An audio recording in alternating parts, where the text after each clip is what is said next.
Oversight boards and the Citizen Involvement Office itself. Si's right over here, and he has brochures. If you'll see him after the meeting, if you're interested, please do so. Details on all these items can be found in your weekly bulletin and on the City Club's webpage, which is www.pdxcityclub.org. Our sponsors this quarter, who make the broadcast of City Club possible, are McEwen Gisvold LLP and Medico Support Services of the Northwest Incorporated. Would you join me in thanking our sponsors?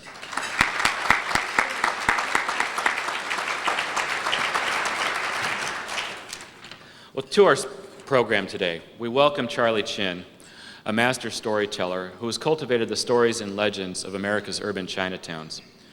In Portland, like a number of other cities in the United States, our downtown Chinatown remains a destination for tourists. However, the Chinese community itself has largely decamped to other centers and now is developing a vibrant new community, particularly on Southwest 82nd Avenue. The old Chinatown, that dates back to the 19th century, is remembered by the beautiful Chinese garden, a few remaining restaurants, and a Mac station. Portland's 21st century Chinatown is vibrant and developing. Charlie Chin weaves together the traditions of time and change in the old and new communities. Mr. Chin has been in the forefront of Asian American artistic expression since 1970. His interest in history led him to collect oral histories from the elders of Chinatowns. And these personal stories, Chinese legends and myths, along with childhood memories of tales told by Chinese workers that Chin has known, are the core of his storytelling repertoire. A collector and interpreter of Chinese and Chinese American folktales, Chin is a frequent consultant on Asian American communities for the Smithsonian Office of Folklife and Folkways. In recognition of his work in Asian American studies, the Smithsonian presented Charlie with the Community Folklore Scholar Certificate in 1989. He also consulted on the PBS Bill Moyers special, Becoming American, The Chinese Experience, and narrated the San Francisco Public Broadcasting special, Chinatown. We also have a book about Portland's Chinatown history available in the back called Sweet Cake's Long Journey, The Chinatowns of Portland, Oregon, by Marie Rose Wong. It's available in the back there. Well, through his stories and insights, Mr. Chin speaks to the value and significance of community and remark on the trends throughout the United States. Please join me in welcoming to City Club Charlie Chin.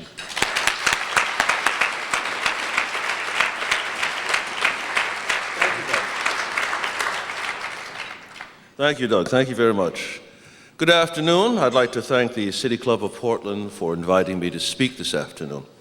For those who are curious, I'm afraid this afternoon's short talk will be basically a thinly disguised history lesson.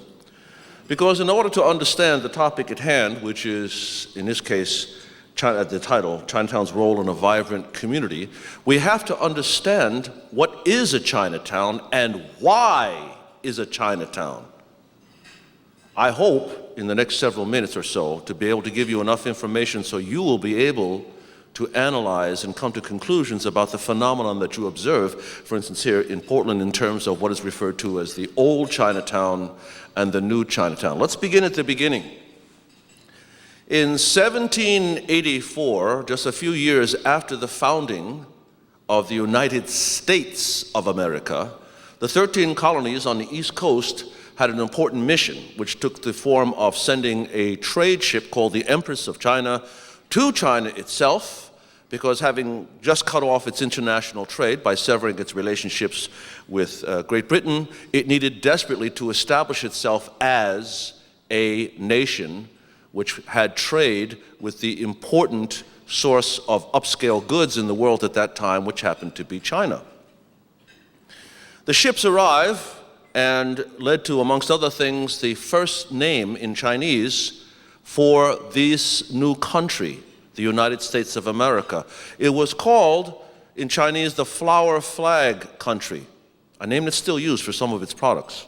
The Flower Flag Country because observers on the docks saw a new group of people arriving who had a flag. It had red stripes and white stripes, but then apparently a field of flowers, white flowers, on a blue background. And so this Flower Flag Country began the process of trying to find out what it could trade with China that China wanted. And in fact, there wasn't a great deal that China wanted from outside the world, least of all from some minor nation that was on the other side of the world. But it did have a number of things. Amongst them, it had ginseng, which grew wild in the United States. It still does, though in fact it's grown commercially now in the states of Wisconsin and a few other places, and still shipped to Asia, where it's a highly prized commodity. The United States also took advantage of its shipping to bring products which were much in demand in China. For instance, sea cucumbers, a invertebrate sea animal, which most of you I think would be appalled to look at when it's alive, but highly prized as a food item in China, and so forth. What this means, amongst other things, was that this international trade, so important for America, that it invented a series of ships to shorten the journey, China Clippers, which could make the journey around the world in a very short period of time, that there was, of course, also in this trade, Chinese sailors, Chinese merchants, and the odd adventurer showing up all the way to the other side of the world, to what had been, for all intents and purposes, terra incognita to the Chinese, and which was still viewed up until relatively recently as a barbaric and wild place with very few rules. A big change was to happen, of course, in the mid-1800s. Now, there had been Chinese in what is today the continental United States since the 15 and 1600s. But this is often neglected because most of us who are in this room received an education in English, and so we are heir to the luggage that the British source of history gave to us as a legacy. And it often omits the fact that large portions of the United States were Spanish dominions. And Spain had a galleon trade with the Far East that centered in the Philippines, but included parts of Southeast Asia, the Spice Islands, and China, of course. We do know that by the 1600s, the mid-1600s, there were complaints by silver workers in the city, Mexico City, that too many Chinese were arriving and taking over the silversmithing business. From this we know, and from various other records, that small groups of Chinese were arriving in what is today California and periodically in places up and down the coast, either officially or unofficially. But what concerns us here right now is what was to happen in the mid-1800s. Of course, gold was discovered in California, which brought the world to California, and amongst them the Chinese, who were undergoing in that portion of Chinese history a terrible series of wars and revolutions, political and civil unrest that was happening because the then collapsing Qing dynasty was making desperate attempts to suppress a population who it no longer could really serve adequately as it grew intensely paranoid about outsiders and ever increasingly weaker in terms of its international trade and its military ability. The result is thousands of Chinese arrived on the West Coast, primarily to go to California to look for gold, and were involved in every aspect of the development of what was then California, the territory, eventually California, the state, and of course here in Oregon, which was then also a territory but later to become a state. And the Chinese who arrived were involved primarily because they were interested in making money of some kind. Now we have to look at this in terms of what was going on in China. Most people don't realize the Guangdong province and Fujian province, which are in the south of China at that time in the mid-1800s, were suffering terribly because the population had grown to twice the size it had been only 100 years before in the 1700s. This meant that, for instance, in some places, Guangdong province specifically, there are areas which can only support the local population approximately 6 months out of the year. This was the situation in the 1800s.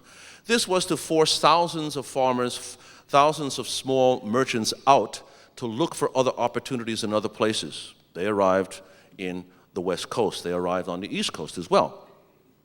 Now, very quickly, something was to happen, and it relates to Oregon as well. Oregon was much more accessible to the East Coast than California, which had several topographical barriers, including the Sierras and the Death Valley and various other things. Oregon was much more accessible because you could actually take a wagon from the central portion of the United States to Oregon, and people were encouraged to do so in the late 1800s. Oregon was seen as a wonderful paradise where people could settle and there was open land. California was not so accessible, but because of gold, people were interested in going to California. By the latter part of the 1800s, after the gold rush, a very important thing happened. As California became a state, as Oregon became a state, it meant that the United States was a player on the Pacific Rim.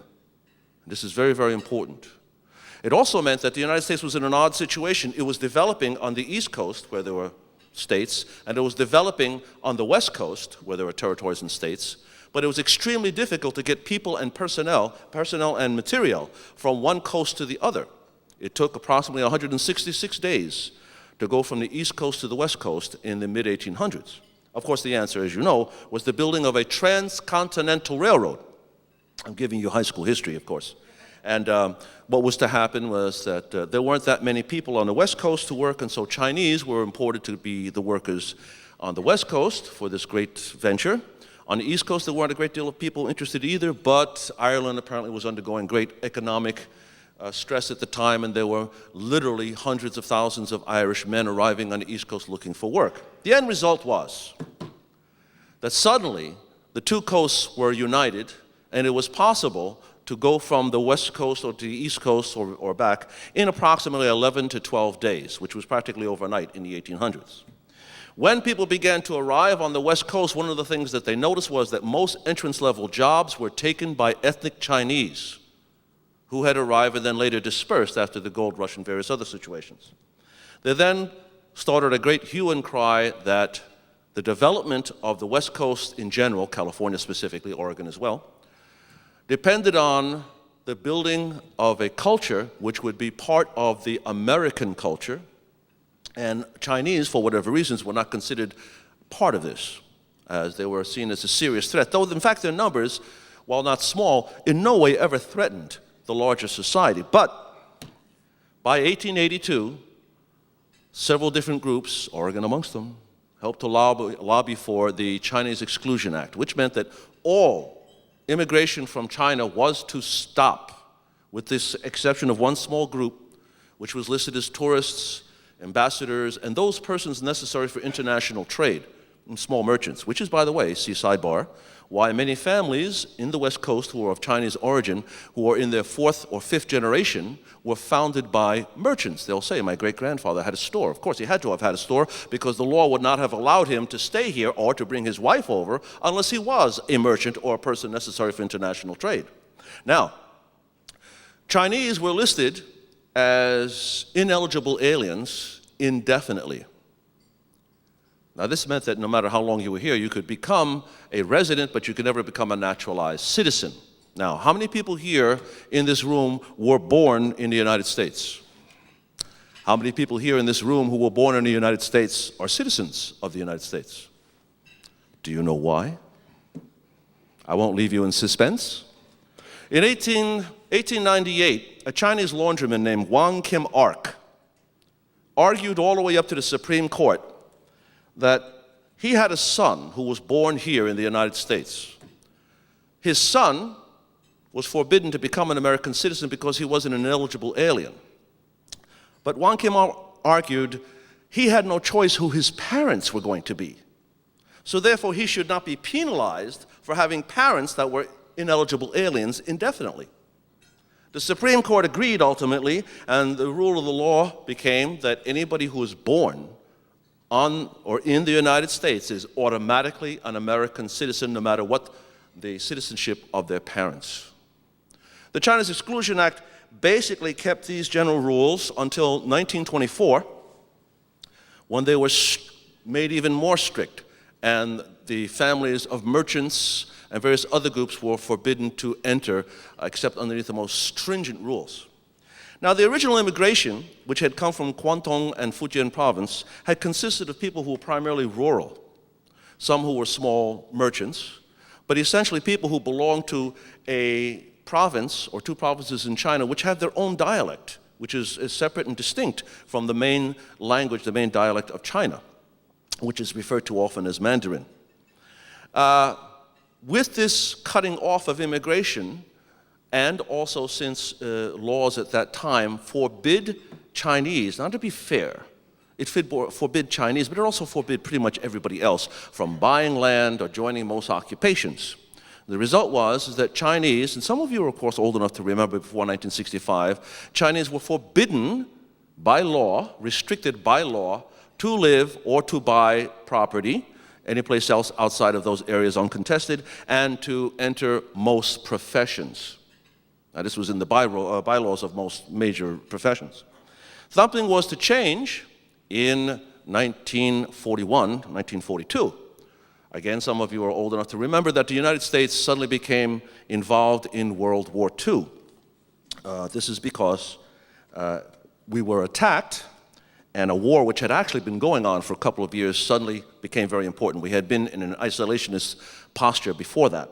There arose almost immediately a major publicity problem, which was that China, which had been fighting one of the Axis powers, in this case the imperial government of Japan, still had some sections of it which were, quote, free China, but the United States had an Exclusion Act against the Chinese, which meant, and it was argued by some people in Asia, why would you want to be allied with a country which won't even let your citizens enter? So, with a great deal of fanfare in 1943, the United States struck down the China's Exclusion Act. But as you know, people should not really watch the way laws are made or the way sausages are made. And the compromise that came about was that the China's Exclusion Act was struck down, but the quota for arriving ethnic Chinese was set at 105 people per year. This, unfortunately, is not the smallest quota on record. The smallest quota on record was for the Filipinos, which was set by the Tidings-McDuffie Act at 50 a year. But that doesn't concern us right now. What concerns us is that very, very slowly, the isolated colonies of Chinese living in the United States in Chinatowns began to grow ever so slightly. This continued until 1949, when the People's Republic of China was founded. For whatever reasons, and I'm not here to make value judgments, the United States decided not to recognize the People's Republic of China as a legitimate government, and so went through the process of denying the existence of 1/4 of the world's population until the early 1970s. In the meantime, the United States was going through a great number of social upheavals by the 1950s and the 1960s, referred to as the struggle for civil rights, primarily an Anglo-Afro struggle. And in 1964 and 1965, President Lyndon Johnson signed into effect this Civil Rights Act. Major, major step. The Civil Rights Act basically said it was illegal in the United States to discriminate against somebody because of race, color, or country of origin, which immediately meant that, number one, in this particular case, ethnic Chinese could enter professions formerly closed to them. Number two, they could buy houses in areas formerly closed to them. Again, there are several members out there who I can see who may remember that it was quite common before the 1960s for somebody to say, oh no, I'm sorry, you cannot enter here, this is restricted. Oh, I'm sorry, you cannot buy property here, this area is restricted. Oh, I'm sorry, you cannot join us here, you'll have to go someplace else because this particular group is restricted. Well, all that was to change after the 1960s. By the early 1970s, a number of things had happened. Number one, in reviewing the immigration laws and quotas, it was discovered, of course, that restricted quotas had been leveled at ethnic Chinese. In other words, you could have been a French citizen in 1961, but you still had to enter the United States if you were an ethnic Chinese underneath the Chinese quota, which was an ethnic quota, not a citizenship quota, and, of course, Latin and Central Americans. So, very quickly, the quotas were normalized to the same numbers given to others. This was to have a profound effect. Looking back at World War II, for instance, if we know that the quota for arriving ethnic Chinese in 1943, 42, 243 for arriving Chinese was 105 per year. We have to see that in contrast to the quota given to the United Kingdom at the same time, which was 66,000 a year. I'm not going to touch that. By the early 1970s, the United States goes through the process of recognizing the People's Republic of China, and very quickly something happens. Number one, during this time period, the People's Republic of China receives its own quota. But Hong Kong and Taiwan are not the People's Republic of China. At that time, Hong Kong was still a crown colony and had its own quota. Taiwan, the Republic of China, had its own quota, and once by the early 1970s, ethnic Chinese could enter the United States on quotas based on their citizenship, not their race. It meant that ethnic Chinese, and I can assure you there are colonies of ethnic Chinese in every major country of the world, and most of the smaller ones could enter the United States on their citizenship. Now, what does this mean? Chinatowns, formerly marginalized communities whose only opportunity sometimes to make money from the mainstream community was to offer certain services, or to offer, in this particular case, restaurants, began to open up as by another generation, the young people who had grown up through the original old Chinatown experience got an education, a great deal of stress on education, and because there were no longer restrictions, could enter professions they weren't able to before, and then move to places that they weren't able to before. They were not restricted literally to living in a Chinatown. Plus, with the arrival of new immigrants, the whole Chinatown experience became superfluous. There was no need to live in Chinatown. You could go wherever your income and your education allowed you to. Also, if you're arriving as a businessman, businessmen feel no cultural directive to open up a business in Chinatown. If you happen to be ethnic Chinese, you open up a business where business is good.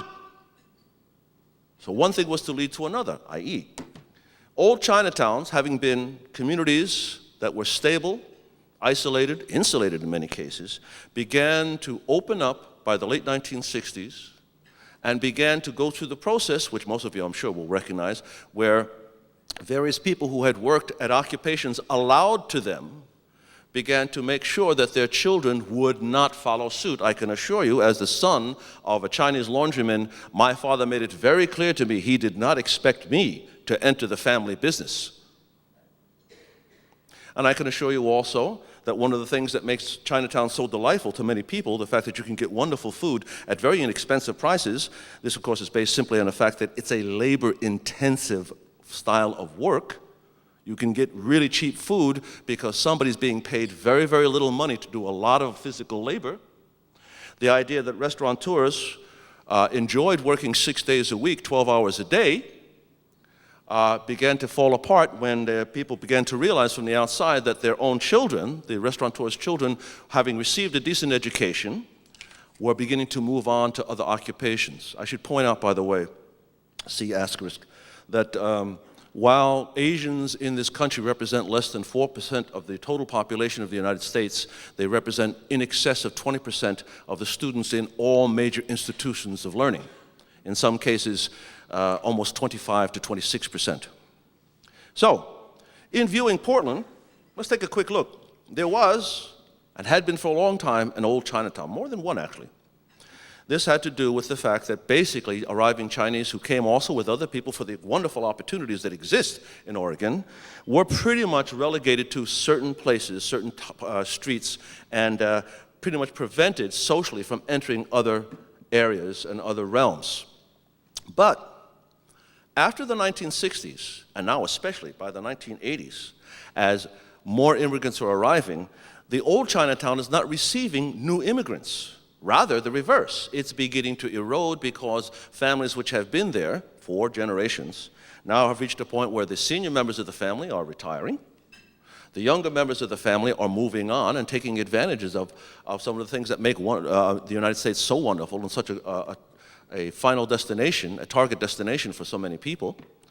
And if there is a new Chinatown, which again, is a little problematic because a new Chinatown just means that there are several businesses that all seem to be part of a group that's ethnic Chinese, we can pretty much safely say that old Chinatowns will completely disappear in another half a generation to a generation. If they do not completely disappear, they will be relegated to the sort of status that the Chinatown, old Chinatown in Los Angeles has, which is that it's essentially an ethnic theme park. There are some businesses, there are some tourist opportunities therefore, but by and large, if there's no infusion of new community members, it's basically going to just service as a business, perhaps as a cultural center, and the actual community will continue the process of assimilating physically and culturally into the mainstream. We now reached a point where I'll ask if you have any questions, and I'll make an attempt to answer them as best as I can. I suggest that you ask questions because if you don't, I'll just continue talking.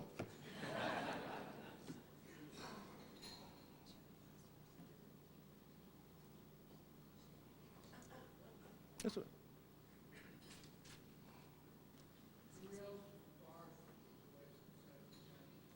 I'm sorry?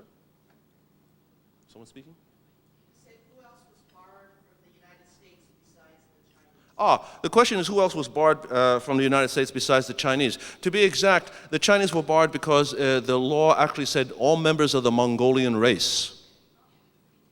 Now, or Asiatics in some of the other groups that were banned. This became a point of contention, for instance, during the 1930s, because there was an attempt made by people from India, northern India, to enter, because scientifically they're listed as Aryans. But they were unable to, they were unsuccessful in this because the judges who ruled on it suggested that it was well known and well understood what was meant by members of the Mongolian race. And even though they were scientifically listed as Aryans, they were in fact still Asiatics. So essentially, the Chinese Exclusion Act basically barred the Chinese and then eventually the Japanese. During the latter part of the 1800s, Japan tried to convince the world that when it took over Korea, that Korea was part of Japan, which it had moderate success in doing, much to the chagrin of the Koreans. But they also were forbidden to enter underneath the subsequent laws which were excluded, quote, members of the Mongolian race.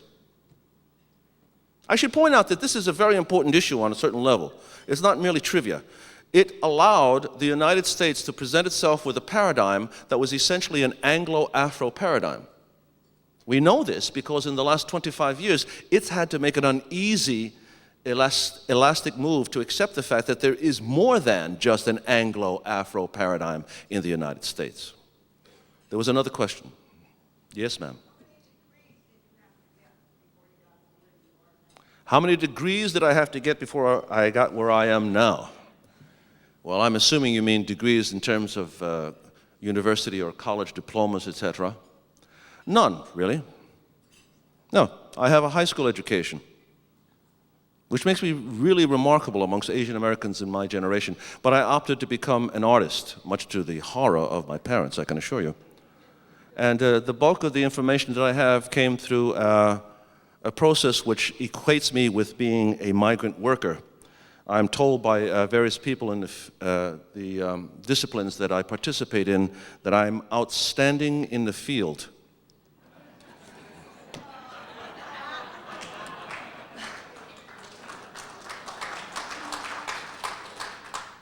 Guinevere Millie, a City Club member. I do want to point out that asking questions is technically a privilege of City Club members, so, but membership, it's easy to get. Anyone can join. The forms are in the back of the room. And also, if you have questions, it's easier for the radio audience to hear if you can come up and ask them into the microphone. I had a question for you. I wanted to know where stories and history intersect for you, and why storytelling is important to the quote-unquote real history that you have told us today. Again, the first part of your question, I'm sorry, I didn't quite catch it. Where do history and storytelling intersect for you? History, like real history, and the act of telling a story, where do they come together for you? Very good question. Herodotus, the great Greek historian, made the comment once, he wrote once, events in history rarely happen where and when they should. And a conscientious historian corrects that.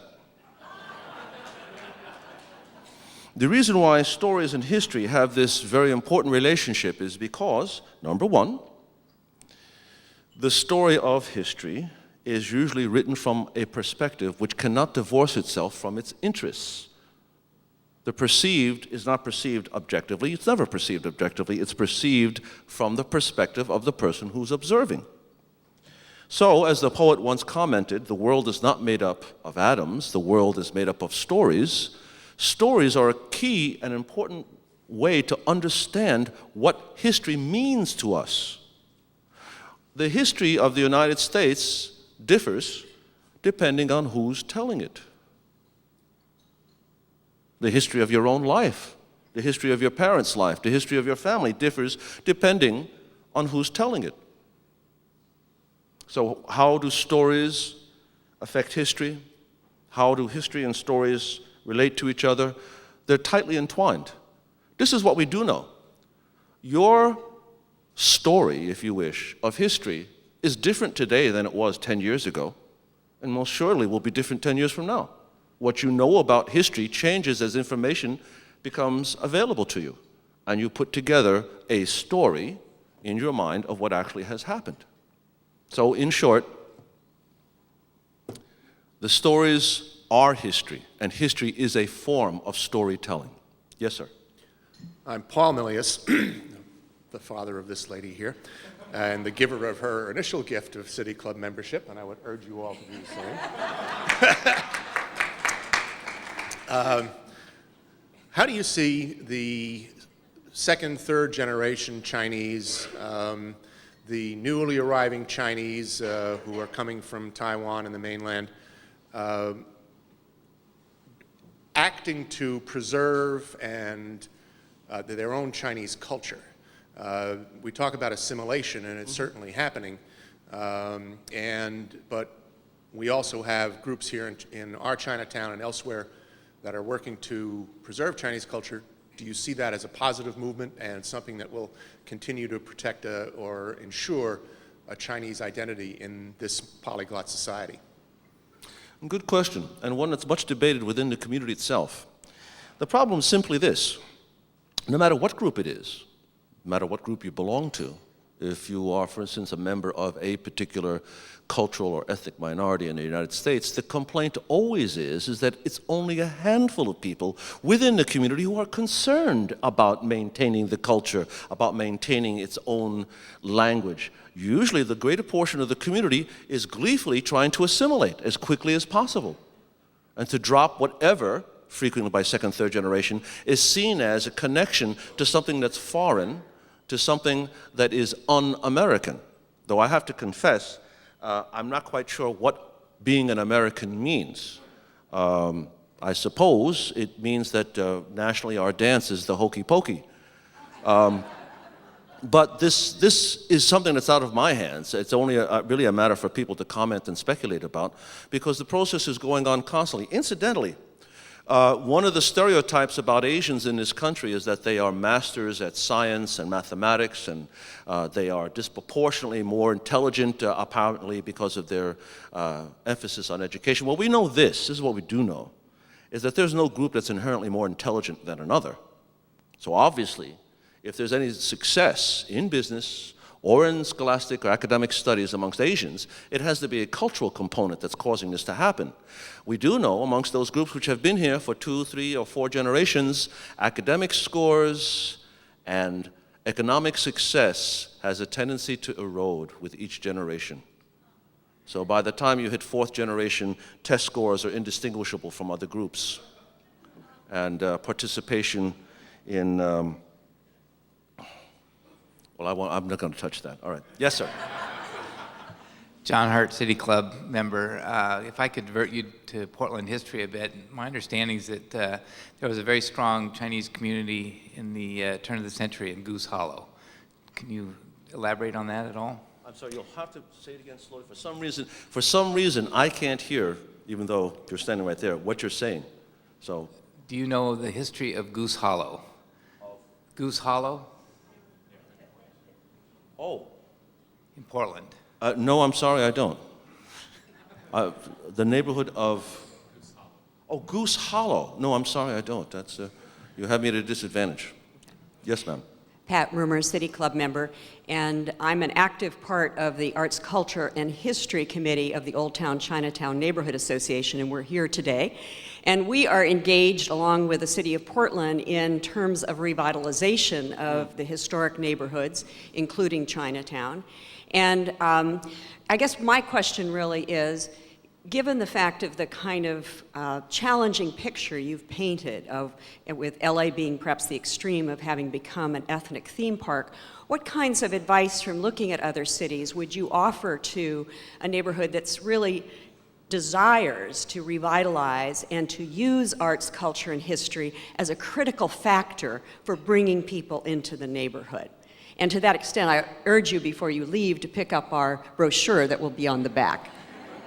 All right, very good. Well, now, the issue of an ethnic theme park, which sounds a little, well, let's just say that doesn't necessarily mean that people are not going to come. There are, depending on the locale, opportunities for people to build successful attractions for business and for tourism, even though, in fact, it's accepted it isn't necessarily what it claims to be. I don't believe there's a lot of French people in the French Quarter of New Orleans. But nevertheless, it's a major attraction and a place where people go for various things, including jazz and the local food, etc. If there exists, in this particular case, a Chinatown, and it's specifically called Old Chinatown, there's no reason why it cannot be successful financially as a draw and as a cultural center where things happen. For instance, San Diego has an old town, which is replete with Mexican-American restaurants. But the casual observer will note frequently that there are very few Mexican people in Old Town, San Diego. But that doesn't prevent it from being a very successful section of the city economically. Yes, sir. My name is Rick York from the City Club. And I have a question with the growth of China as a world power. Are you seeing any outreach from Beijing to the Chinese communities, particularly in the U.S.? That's a very good question. It has to do with something which even Chinese Americans have problems with, which is that we, as a group, the United States, believe that we are the center of the world. We're not in the eyes of many other people. It's a shock to many people to discover that overseas Chinese who are immigrating, have money and an education, do not necessarily consider the United States their first destination, their first target. Their first target is frequently Canada. The United States has many problems, which many overseas Chinese are aware of. It's not necessarily the best of all places to settle, especially with its history. Second, we're still talking about very small numbers of people. There was a classic story from the mid-1970s about Chinese Americans who met, sympathetic and progressive elements of the community, who met with representatives of the People's Republic of China when they had the opportunity to first come to the United States and set up an embassy. The Chinese Americans met and asked quietly, what can we do for China as the overseas Chinese of the United States? And there was some nervous smiles, a little bit of suppressed laughter, and the ambassadors explained, we are having this meeting because we're trying to find out what we can do for you. So the assumption is, even amongst Chinese Americans, that we are the center of the world, and that if everybody had their choice, they would instantly want to move to the United States and become Americans. And this is not necessarily true. So outreach to the Chinese American communities, overseas communities in the United States, takes predictable turns. For instance, there is a general outreach to overseas Chinese from Guangdong and Fujian province in the People's Republic of China because of the nature of the subculture that exists there, which is that returning overseas Chinese have a tendency to bring a lot of money back. Appliances, gifts, clothes, and to establish situations where they begin to do what is called remittances. They send money back to the village, they fund schools in the name of their granduncle or of their great-grandfather, and this is of immense value to the People's Republic of China because many of the areas that people came from were and continue to be economically poor.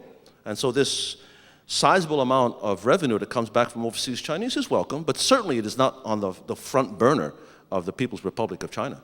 Sir. Kurt Wabering, member. I understand that China is looking at times to the U.S. for its model of development.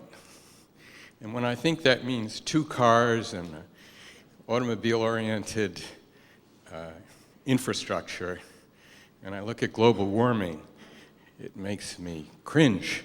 So I guess my question is, as somebody who may be sensitive about, or much more knowledgeable than I am about how Chinese people and policymakers think, do you think that's too facile what I said, and that they are discriminating enough to figure out their own path for development? You raise an interesting question. It proposes, amongst other things, that people can think things through, and as they say in Chinese, if they see the head, they can see the tail. If the United States went through and now regrets, at least amongst the progressives, the development which caused pollution, toxic waste, an incredible amount of expenditure for a very small group of people, if that's a regret now amongst progressive people in the United States, and certainly they do not represent the larger portion of the United States, it'd be impractical to think that, given the opportunity, another group of people wouldn't go through the same process. Since the average human being, and I don't mean this in a dismissive way, it comes from observing human beings in general, the average human being really doesn't think things through. Yes, ma'am. I'm very interested in the collection of oral histories, and I wonder 2 things. Number one, is there still a ongoing program to collect oral histories of the Chinese community, including the immigrants? And 2, do you have any of those oral histories with you that you could share with us? All right, so it's a 2-part question. All right, number 1, yes, there is outreach, though, to be exact, the immigrants who are arriving now do not necessarily see, since they have a priority, the importance of keeping what they consider to be incidental, the stories of their arrival, the story of their struggle. They don't see that as having any importance because their eyes are, if you wish, on the prize. They wish to enter the United States as immigrants and go through the process of delayed reward through long work, study hard, application, raise their children, and then later look back and reflect. It is only the people sitting comfortably in a nice home in a middle-class suburbs that begin to wonder, what did we lose in order to get where we are now? I have 2 cars. My wife is seeing Jenny Craig. But what did we lose when we got that microwave? What did we lose when we opted to join everybody else and get our food pre-packaged, pre-made, pre-cut, etc.? What did we lose? Well, that question comes up later. Though, of course, obviously the people who are in the forefront of trying to ensure that oral histories are recorded are people who are often 2nd and 3rd generation, for whom this is a question of identity. In terms of us, and I think I'm going to have to end in a few moments. Oh, I have? All right, thank you, Doug. In terms of an example of a story, yes, I'll give you a quick story. And what's important here is to understand the whole nature of the story. Stories are not meant to be factual. A story is a delivery system for a message. We know this when we talk to adults or grandparents who are dealing with children, because they'll very carefully tailor the story to make sure that the child gets the message. And that message may be that Uncle Frank was very smart because he started his own business, and Uncle Ted was very silly because he ran off with that woman from New York who was a divorcee. Whatever it may be, there's a message in the story. And here's an example of one which I heard very, very early. I'll do it in dialect so you can get a little idea of what's going on. Most people think that Dr. Sun Yat-sen is the guy that overthrew the Qing dynasty. These are not true. Qing dynasty, these are foreign people. These are not Chinese people. They take over China. They put down the Chinese people. Last empress, this is a crazy lady. Everybody say, this China need a new navy. China need a new army. So everybody raise money, going to make a new navy. But this crazy lady, she take the money, she built a pleasure garden in the Forbidden City. In the middle of the pleasure garden is a pond. In the middle of the pond is a marble boat. See, this is the joke, see? China need a navy, she built a boat, it's made of marble, can't go no place. So everybody say, oh, China should do something, huh? This is Dr. Sun. He go, oh, you listen to him, you cry. He talks so good. He talk every place, tell everybody, China needs all her son. China can be modern.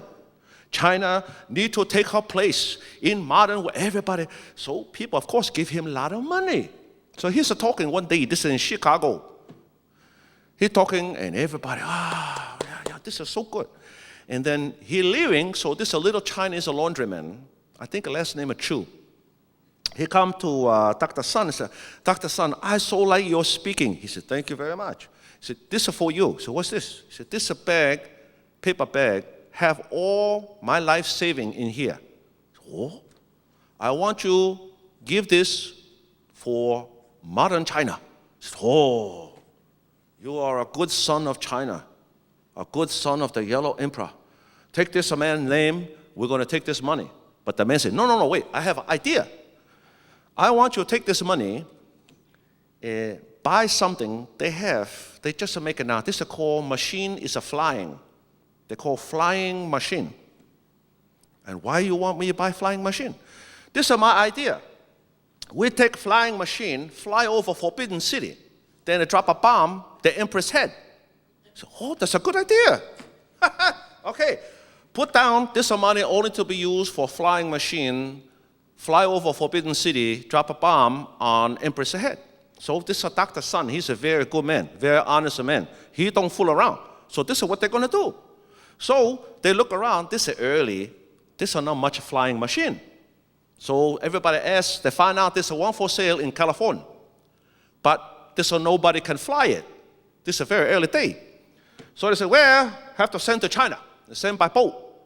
They send by boat, come to China. People wait, and they say, hey, what is that on the boat over there? This is so big. What's that? Captain say, this a letter say, this is a flying machine. What's for? Letter say, we're going to fly over Forbidden City, drop a bomb on the Emperor's head. Wow. Who's going to do that? We're a pilot. Or this maybe come next ship. I don't know. But they write in the newspaper next day, this is going to happen. Now Empress is having breakfast. She said, hey, get all my ministers in here. What? They're going to take a flying machine. This is Dr. Sun people. Take a flying machine, drop a bomb on my head. What can we do? They said, we can't do anything. They want to drop a bomb, they can drop a bomb. We don't have a machine that can fly. She said, hey, we lose. So she gave up. Qing dynasty fall down. Dr. Sun become first president, Republic of China. So you see, he get all the credit. But it was a laundryman from Chicago that overthrew the Qing dynasty.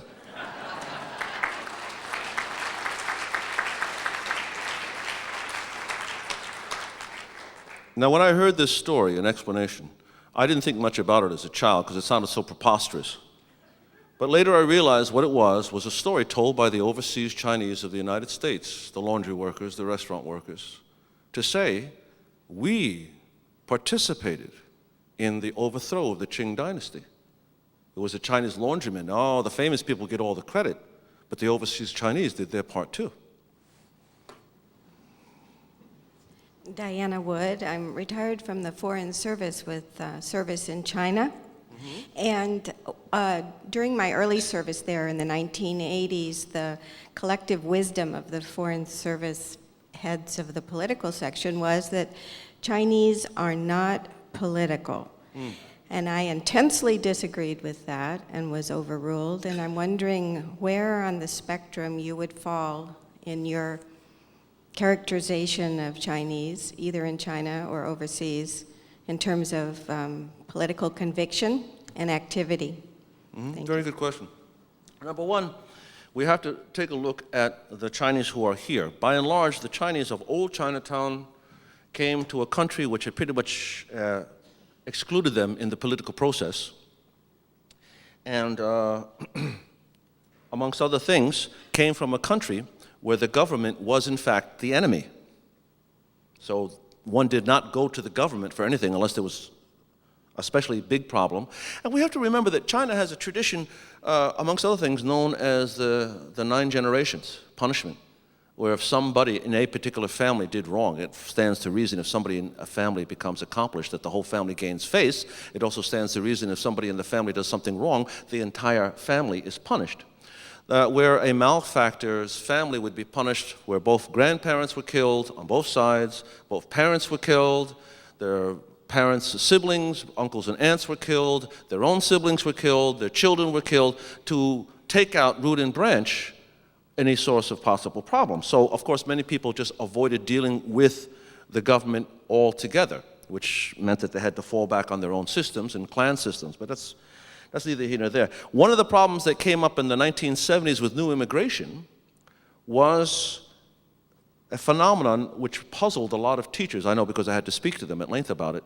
They would come to us at the Chinese Historical Society or some of the other organizations and complain, number one, we're receiving a lot of new students who are ethnic Chinese. Number two, we give them questionnaires to fill out. For instance, we have, this is the United States, it's a country of diversity. We have little questionnaires, where did your parents come from? What language do you speak at home? What are your favorite foods, etc.? And they always return them blank. Why is that? We had to explain, you have to remember that most of the people that you're dealing with right now came from very repressive countries where any information about the family could have been used by the government for the purposes of keeping them in control. So the parents are definitely not going to volunteer any more information than is absolutely necessary. So when we talk about politics in the United States, we have to look at the bigger picture. And it's already happened in several places. Politics in the United States is guided, amongst other things, by economics. Your political position changes depending on how much property you own. When you own no property, you have a tendency to be very liberal about things. When you own a great deal of property, you become very concerned about certain laws, amongst them the taxes, and who's in a position of power to help you maintain what you have already successfully gotten, etc. So we know ultimately we cannot prescribe, for instance, to the Chinese American community, which is not monolithic. It's built of several different groups of different economic stratas and cultural backgrounds. We cannot prescribe a general political direction. What we can guarantee is, depending on their economic success, that will determine their political direction.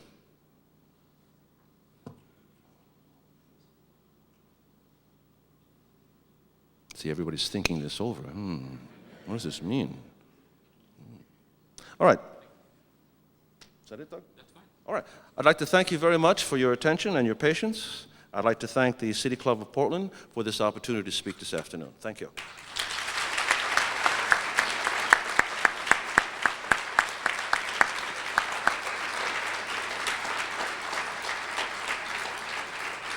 Thank you again, Charlie Chin, and we're adjourned.